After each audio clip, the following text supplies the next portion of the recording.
best. They're some of the most coveted experiences in travel. Riding an elephant is big on many people's bucket list. It's a heartbreaking sight. Walruses plummeting to their deaths from a high cliff. Hundreds of dead or severely injured walruses at the bottom of the cliff have suffered similar fates.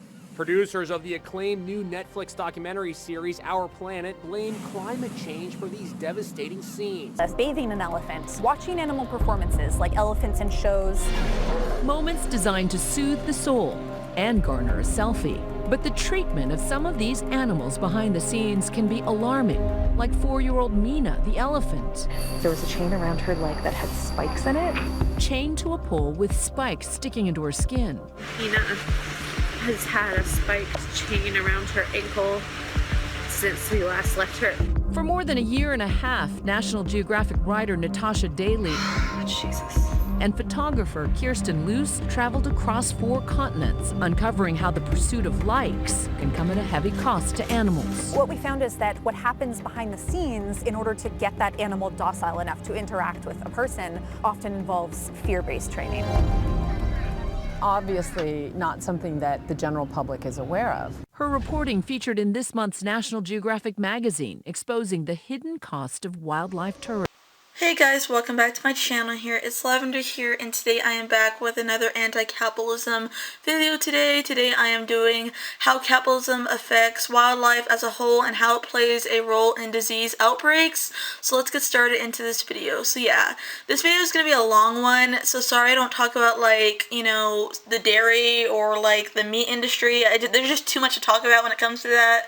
But it's obvious that that plays a huge part in it, so please forgive me if I didn't like include that in this video, because like I just don't want this video to be too long. It's like my computer lags so bad and stuff when I make really long videos, and it takes forever to upload, so please forgive me for that. But let's get started into this video. So yeah. So one of the biggest examples of how capitalism affects wildlife as a whole and, you know, disease outbreaks is, so in my other video that I did previously, the tourism industry, there was this clip that I played. There was this documentary. I tried to download it, but it didn't work at all when I tried, so I was only able to get like a little clip of it. Everything in it feels incredibly painful. On my laptop of this video documentary, and it's a video documentary about capitalism and exposing the tourism industry, like that video I just told you about, that I got, you know, the clip for, and it's in my video previous to this video, so if you want to check that out, just go to the video that is previous to this video. So yeah. But in this documentary on Nile crocodiles, there was like a fatal disease outbreak in Nile crocodiles, and that capitalism did play a role in it. Forensic biologists and earth and space science investigators found out what was killing these Nile crocodiles. It was because the crocodiles mainly ate fish from the river that was contaminated by capitalist waste dumping. And the catfish would eat the sediment at the bottom, which is where all the poisons and toxins from, you know, this capitalist industry, when they were like dumping like wastewater and waste, you know, into the river system of the lake and river, you know, which was filled with poisons and toxins from the factory power plant in the area that was nearby, you know, because, you know, factories are known under capitalism to dump, you know, waste into rivers, onto land. It doesn't matter, they'll just dump, you know, everywhere, you know. So yeah, and the crocodiles would eat the fish that were contaminated with these toxins. The fish were dying themselves, but then because they ate so many of these, you know, dead or dying and like diseased fish, they would become sick and die also. After slicing open some of the bloated, dead, decomposing Nile crocodile corpses in the area, scientists determined some kind of, hopefully I'm saying this right, panstinitis, an inflammation of tissue was killing the animals. Specifically, their tails were swollen with the hardened, enlarged, diseased fat deposits, which had stiffened and immobilized the crocodiles like rubber, because their fat turned to rubber. They couldn't move even their own single organs within themselves when they were too much full of this deadly fat. you know, it left them unable to hunt or move, so they ended up just, you know, dying and perishing of this disease. Samples of the fat showed that the deposits had oxidized to bright yellow, which is a very diseased fat. That's not the healthy fat. And eating unhealthy fat, you know, like these crocodiles, will lead you to this situation. You know, samples taken from live crocodiles as far as 2007 showed that some of the fat from the crocodiles they did catch in the research study, their fat was beginning to harden in the research study. The deadly brew of waste dumping contributed to the deaths of these Nile crocodiles and the infections of the fish in the area. Another example of how capitalism leads to outbreaks and diseases is that there was in Siberia, Russia, a couple years ago, an anthrax outbreak in Siberia, Russia, thought to be a result of thawing permafrost due to climate changing of the earth and planet we live on, you know, and the anthrax outbreak was because of dead reindeer that had died a way long time ago, but the ice melted and it spread it. Dozens of people in that situation had been hospitalized. One child has died that I know of. The government airlifted some of the indigenous families out of the area because more than 2,000 reindeer have been infected with anthrax due to coming in contact with this infected caribou corpse. So yeah, a heat wave has thawed the frozen soil. There with it, a reindeer carcass infected with anthrax decade ago was solely responsible for this. The soil in the Yucatan Peninsula is like a giant freezer, which is a perfect way to store stuff, including diseases and bacteria and viruses. The reindeer had died 75 years ago. The carcass got covered in a layer of the icy freezer, you know, stuff I was talking about, the permafrost, and then it melted off. A heat wave hit and a thick layer of permafrost melted enough to let the disease, you know, flourish and fluster.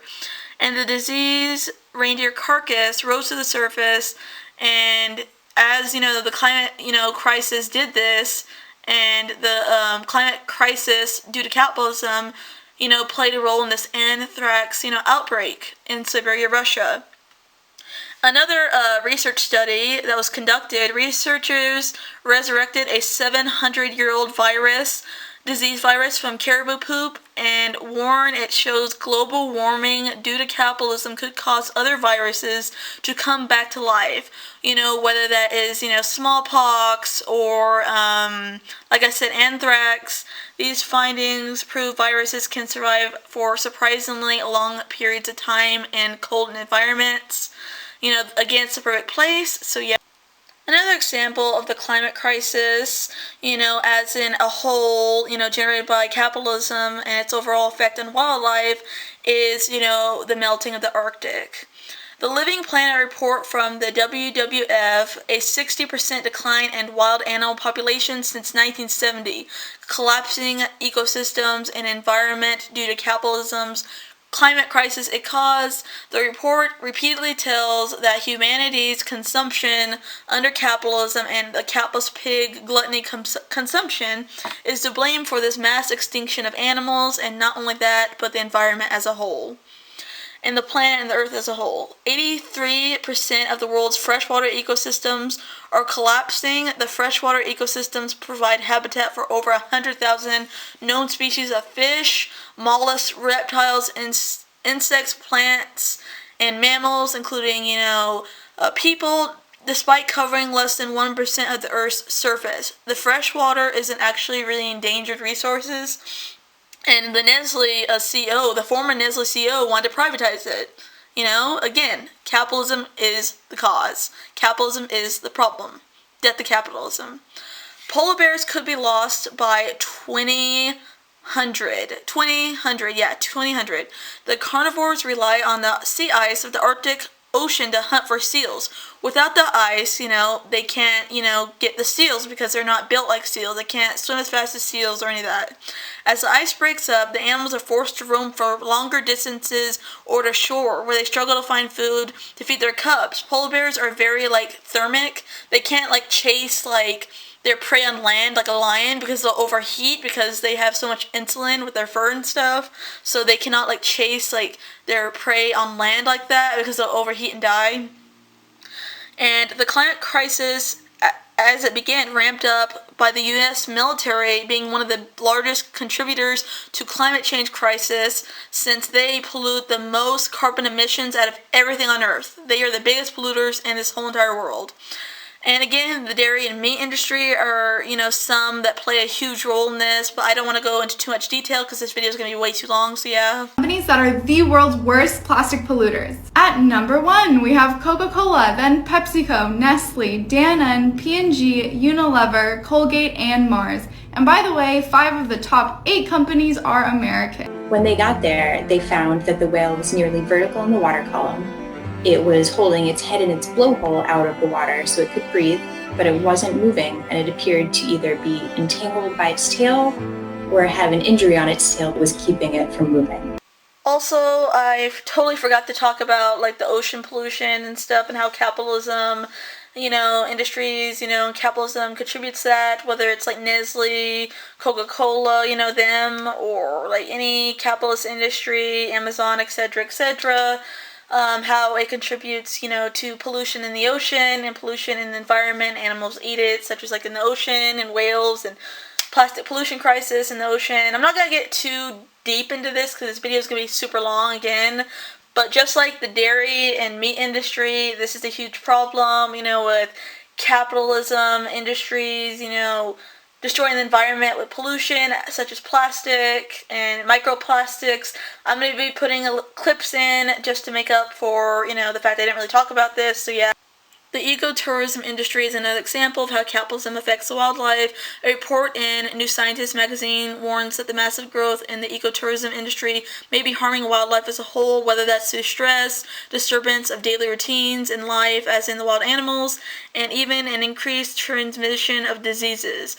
Rare species are hunted down to use as tourist attractions, aka trophy hunting and poaching. Tourist hotels dump wastewater into rivers and waste overall, causing water pollution, which is a huge, factor in all this, like, affecting wildlife situation. Like I mentioned, the Nile crocodile situation.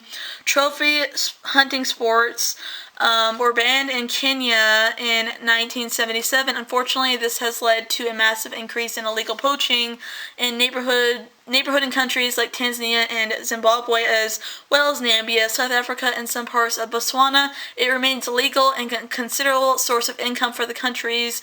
They still do trophy hunting. Without any means to sustain themselves, local communities and people resort to illegal activities, endangering the wildlife even more in the areas. In countries like Namibia, revenue from hunting permits is directed towards conservation efforts. Animals becoming tamer in urban areas. Ecotourism may accustom wild animals to humans, leading them to become less vigilant and bolder, not scared of people, facing a potential risk. A phenomenon called habitation, where animals subjected to regular interactions with people makes them become like not afraid anymore, and it makes them not only vulnerable to people, but to other predators, but to poachers as well. A study undertaken in the Democratic Republic of Congo found that habituated gorillas were more likely to be killed by poachers than non-habituated individuals that were not used to people. The recent tragedy involving the notorious African lion Cecil might be seen as a huge example of this. The fact that Cecil was the star of a widespread media attention and thus fairly, was used to and accustomed to humans may have made it easier for him to be hunted and lured out of his national reserve and shot by trophy hunters. The number of tourists visiting Australia has also led to increased reports of dingo attacks. It is suggested that if the attacks are a consequence of humans feeding wildlife and resulting in wildlife becoming accustomed to humans as a whole. The documentary Blackfish grossed $2 million at the box office and has been seen by more than 21 million TV viewers after its broadcast on CNN. The movie challenges how SeaWorld treats its orcas, or killer whales, often called by the name Shamu. But also, their confinement could be inhumane, I should say. How did you come to the conclusion that the confinement might be part of the problem? I think it's actually a combination of really understanding what it is that they need in the wild, and also understanding what it is that happens, actually really happens at SeaWorld. And so in terms of what they need in the wild, we learn that over the course of the years, I'm a mother who took her kids to SeaWorld. So, I made this documentary without really knowing anything about whales or really the science behind them. They swim up to 100 miles a day. Out in the wild. Correct, in the wild. In captivity, they just do laps around a pool. They fight with one another in the pools in confinement because, although they do that, right, they vie for dominance in the wild. Once that subdominant animal loses that tussle, they're peaceful. That animal's now an outlier, and they kind of continue on quite peaceably. In captivity, nobody ever gets to flee, so they constantly fight. And the last thing I want to talk about is a huge one. It's called wildlife tourism. A number of studies have shown that animal behavior is affected by the proximity of tourists and people in general. Tourists on a safari are damaging elephants' health, for example, scaring them, stressing them out, and making them more violent towards people and each other as a whole. New research says by scientists a German tourist was trampled to death by an elephant as she tried to get a photograph with it in Zimbabwe.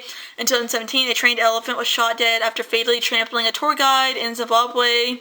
Another local man was killed in a separate incident after trying to drive elephants away into the open to take pictures for the tourists. A trend for taking selfies with wild elephants, has also led to a series of fatal attacks. Officials and scientists believe such incidents are on the rise because of capitalism. In Kenya, the activity pattern of female cheetahs is affected by tourism, and this can be harmful to the animals, the ability to hunt or flee from enemies because they can be distracted. I saw a case of this on YouTube when two cheetah brothers were walking and it got distracted, and then the male lions came and killed it. Captive elephants are abused on the daily for capitalism profits. They are trained with hooks to give rides or perform tricks, often develop post-traumatic stress disorders and other mental illnesses similar to people. Fear-based training is also used on not only elephants, but lions, tigers, etc. for circuses to make money off of wildlife tourism. With elephants, elephants and tigers and lions and everything else they're confined to cages where they pace up and down for hours on end, which is a sign of severe stress in the situation. There's no enrichment activities such as any toys, whether that's balls, etc. to play with. They're just stuck in a cage all day doing nothing. Elephants can be shackled for 12 to 23 hours per day when not performing in the circuses or to wildlife tourists or whatever. In areas from just 7 to 12 square meters, often they could only move as far as the chain would let them, which is to only 1 to 2 meters. The exploitation of wildlife at the hands of humans for tourism has been present for ages. Animals are caged, beaten, deprived of food, and kept in unhygienic conditions in shelters and cages. They are isolated from herds and forced to lead a life of confinement, solitude, and submission, all for the entertainment of capitalism and the tourist industry. While wildlife tourism is thriving, several threats face animals. This includes habitat loss, pollution, infrastructure, climate change crisis, pollution, overexploitation, and illegal trade, in the black, trade market or whatever. So yeah, I'm going to give all the sources in the description down below. If you guys like this video, don't forget to comment, like, and subscribe. Bye guys, next video.